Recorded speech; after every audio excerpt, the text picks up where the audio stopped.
Welcome to my channel and welcome back if you're a subscriber. I am Cisonspace, and on this channel I talk about a lot of things, but they're mostly things that I have experienced or I know a lot about and I share with you guys. So in today's topic, I'm talking about clashing with your boss. Why some people clash with their boss.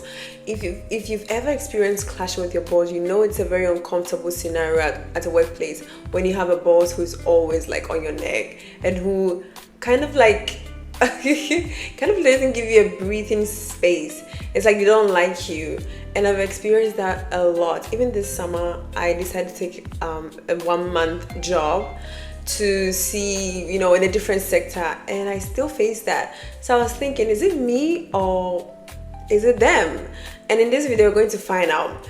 I have figured out that the reason why you clash with your boss, or some of you might have problems with your supervisors or bosses or managers, is because maybe you have a very strong, independent will mindset.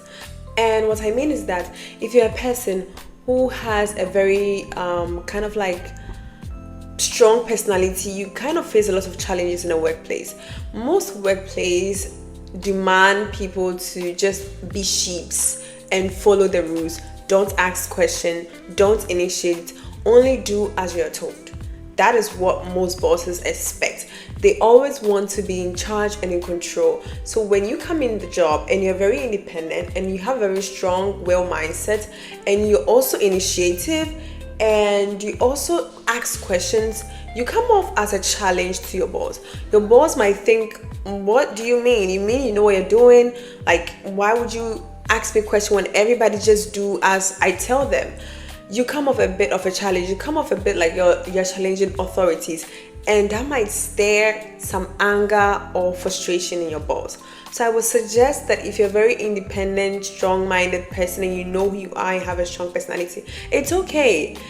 It's okay for you to trigger people, especially bosses at a workplace, because you kind of have the characteristics of a boss. We know most bosses like to ask and give orders, right? They ask questions and they give orders.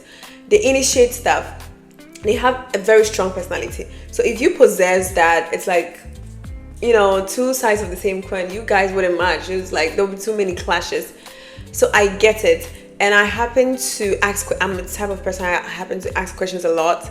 And I realized that most bosses kind of feel like maybe I'm trying to make them feel dumb, but no. Honestly, sometimes when I feel like something doesn't feel okay, or maybe I want to suggest, I don't just go ahead and suggest. I might do in a question form like, oh, how do you see it's done this way, or what do you think about this? And some bosses don't want you to take that glory of, oh, you initiated that and it got the change it needed, so the glory goes to you. Some bosses want to steal the idea, so when you say it, at that moment they'll be pissed. They'll be angry that you're smart and you kind of know what's going on and you're asking questions concerning the job. So they'll not in your face, they'll act pissed and all of that, but when they go into their chambers and they think about it, they realize, oh, you're making a point. But they're not going to give the credit to you. Even though you initiated it, they're still going to like make it done. Because I've been in a workplace where I have suggested 1 or 2 stuff and the boss in my face was like, oh, like, no, we are not going to do it that way.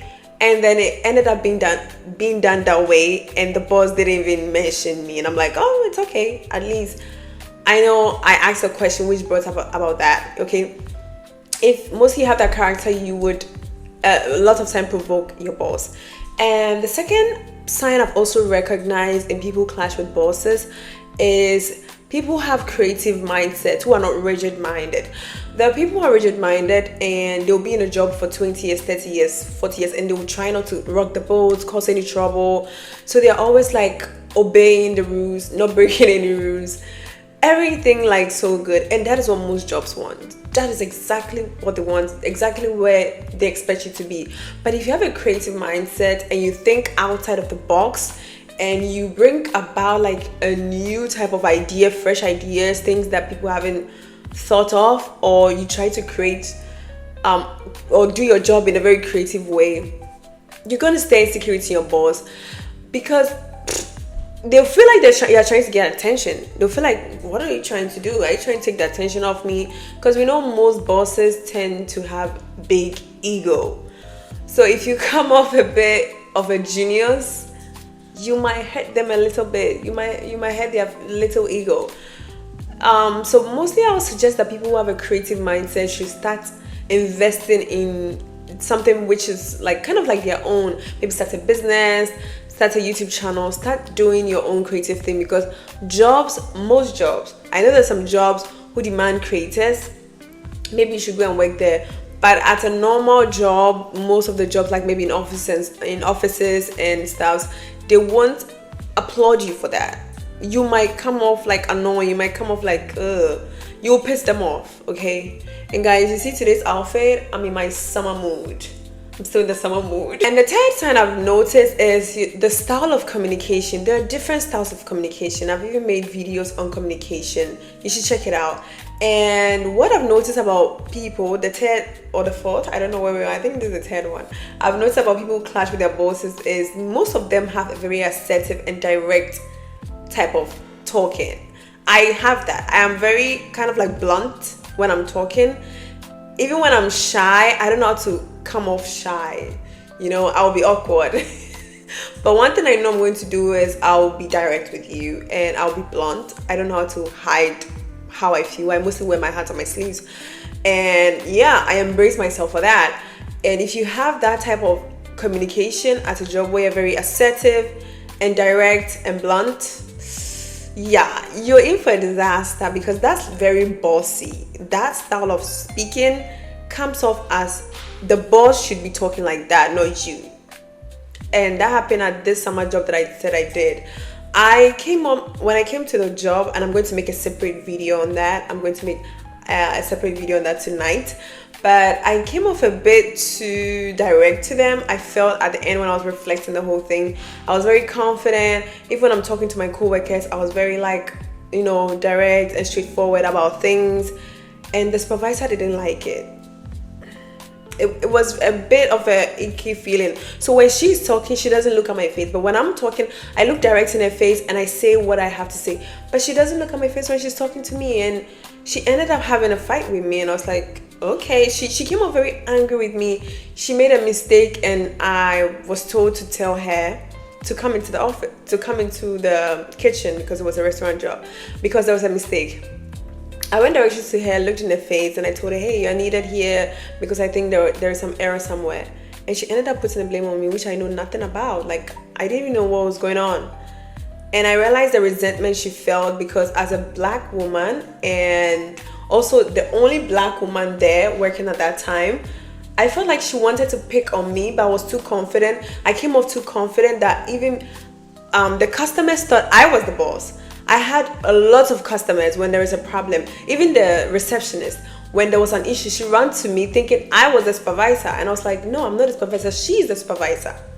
Most of the most of the clients who came to eat there, when they needed something, they all call me like, hey, this is why. I'm like, okay, I'm not the supervisor, I'll call the supervisor. I'm like, oh, I thought you were the supervisor. I'm like, no. And I felt really, really bad. Even though that was going on, I felt really bad. And I realized that she thinks maybe I'm trying to outshine her, but that wasn't even my intention. This is me being myself. This is how I speak, and this is how I am. And I've noticed that a lot in the workplace I work with, especially if the boss is a woman. We don't get along at all. With the men, it's okay, but most of my boss, like, who are men, we get along perfectly. Maybe unless the sassy man. But most of the men, we end up being very cool. But with female bosses, I don't get along. And she's my second female boss I've had. This is something that I think is the best way for people to communicate. It doesn't matter if you're at a job or if you're in school, if you're teaching or whatever. I feel like everyone should be able to communicate with people in a very direct way, but also with kindness.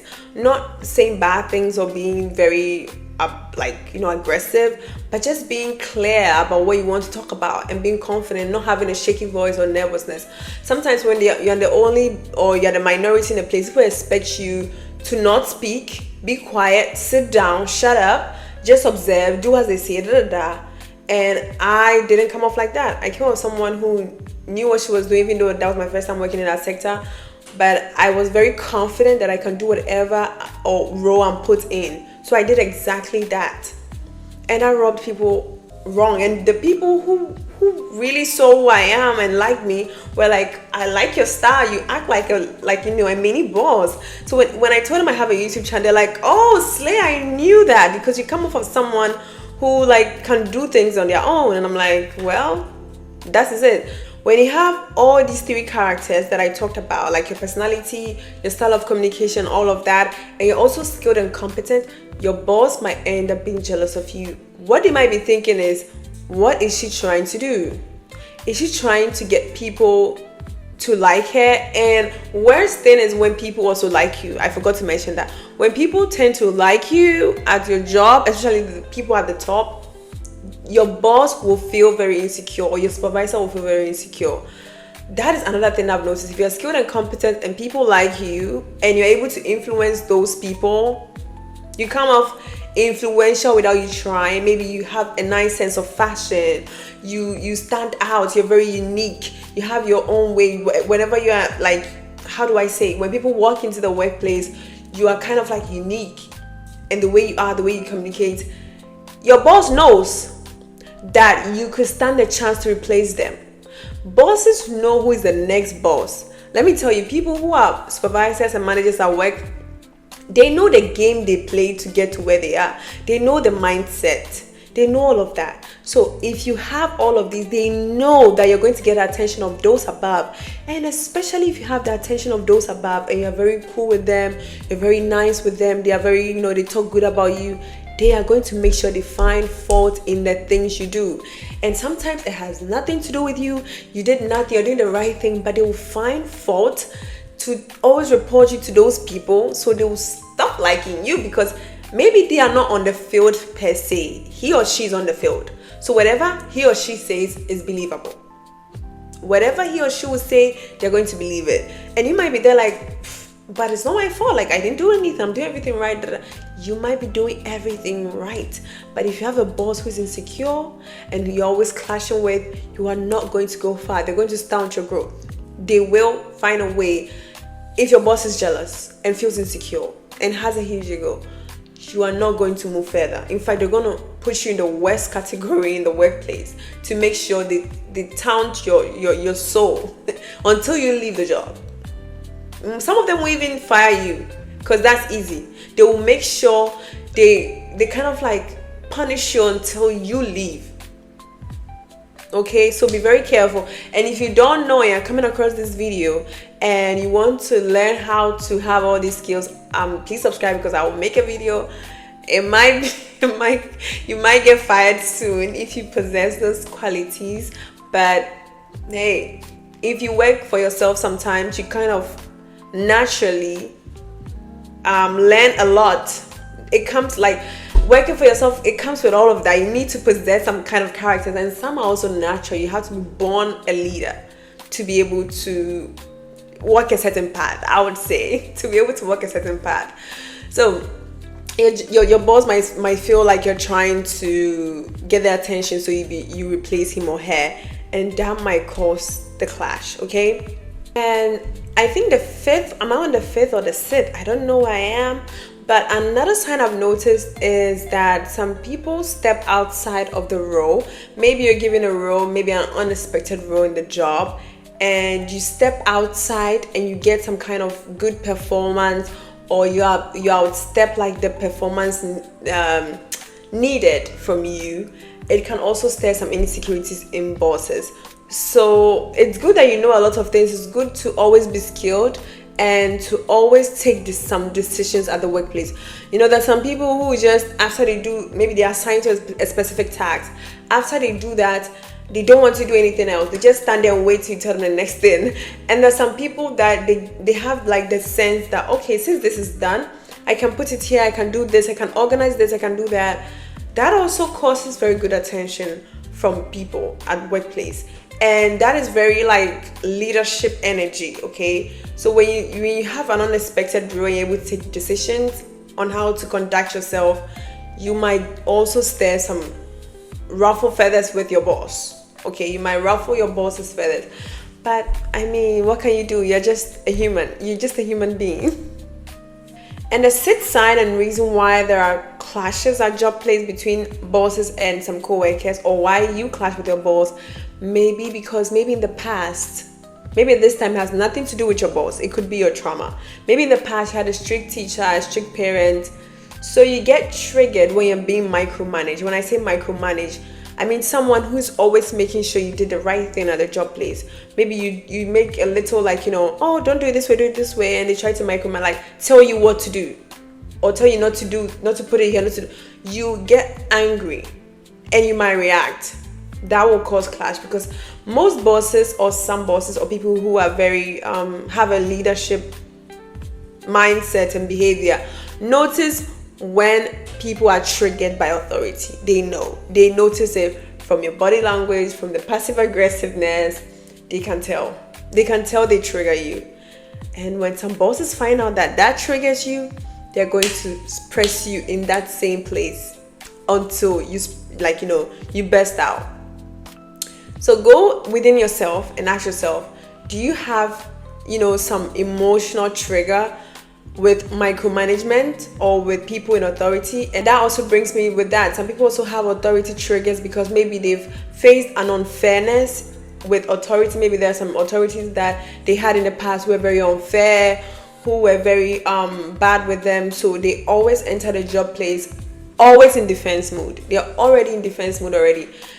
You say something, they snap, because they see authorities as people who are not trustworthy, who are unfair people, who are not just, who are not straightforward, who are liars. If you've had bad experiences with people in authority, maybe you had someone in authority who abused you sexually or emotionally or physically, you will be triggered by authorities. Like when an authority tries to, be nice to you, you might think maybe they want something from you or they want to harm you.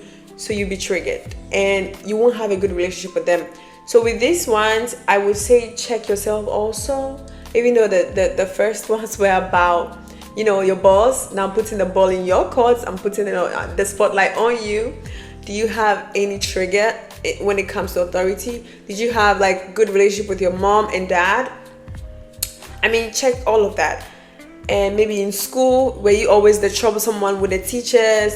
Check all of that. If you're always the type of student who had troubles with teachers, every school you went to, you have troubles with your mom all the time, whatever she says, you don't care. You always have troubles with your dad, you don't listen to him, you don't care, you don't respect. Check all of that. And check when your childhood days started. Did any of your parents betray you, or did they abuse you or something like that? Okay, before you step back into the workforce. Because sometimes it's your wound, it's triggering a wound in you, and it has nothing to do with your boss. Take off that lens and see clearly. And the last one, an important one, I will always take it there, is the spiritual meaning of why there is clashes between you and your boss. Maybe you are called to be a leader. What I've noticed is that a lot of people who are now leaders and are role models and are in the spotlight have always talked about being in a job or in a workplace and they had a bad time with the boss and they left and they started their own thing and they became successful. If you're the type who's always clashing with a boss, maybe you're meant to lead, not follow. You're not meant to follow anyone. You're supposed to lead. God called you to lead, not follow. So you got to always put you in situations. Where is this mosquito going? God will always put you in positions where your patience and your humility will be tested before he brings you out and calls you to lead. It's like you being in a training grounds to be a leader in the future. God is testing your patience. You might be in a job whereby, this is what your boss is doing to you, but you need this job. So what are you going to do? You're going to be patient. Because sometimes when you practice patience, that's the only way you're going to last in that situation, even though it's bad. But you realize that in the future, when you're faced with something similar, you remember, I've noticed this pattern before. Because you've built a tolerance or patience for that particular kind of situation, you'll be able to tolerate it and you know how to go about it. Because when you're patient and when you're humble and you're just quiet and calm in situations, you're able to think logically, not emotionally, logically about how to solve it and how to react and behave. Okay? So maybe God is trying to build your patience and your humility and some good traits and characters in you. You're born to lead and not follow. And another thing is that some bosses can also tell the spirit of people who have a boss or leadership aura about them or energy about them. And they know one day you might be the next boss in that company, or you might replace them, or you might be something big. So they will attack you. They will intentionally attack you. Not everyone has genuinely good spirit, even if they're a leader. There are bad leaders. There are bad leaders also. Every leader doesn't mean they're a good person. There are good leaders and there are bad leaders. So if you fall into the hands of a bad leader who recognizes your kind of that leadership aura around you and they don't like you, they're going to make sure they speak ill into you and break you down until you forget who you are and you become a follower. But don't let anyone break you down. Listening to all these points, if you possess these characters and you face these characters, just know you have a leadership energy. That's why you're clashing with them. If you're not on the same skill as someone, it won't be just easy for you to clash with them. It's only leaders to leaders who mostly clash. People who have strong personality and people who have two strong personalities will always clash. It's the same as masculine and masculine, or feminine and feminine energy. Okay, so think about it and look into your life and see what can you do to initiate or to be your own leader. Let me know what you think below, and also let me know if you get triggered or if you have clashes with your boss, and how do you handle micromanagement from your bosses and supervisors. Let me know all in the comment below, and thank you so much if you watched up to this part.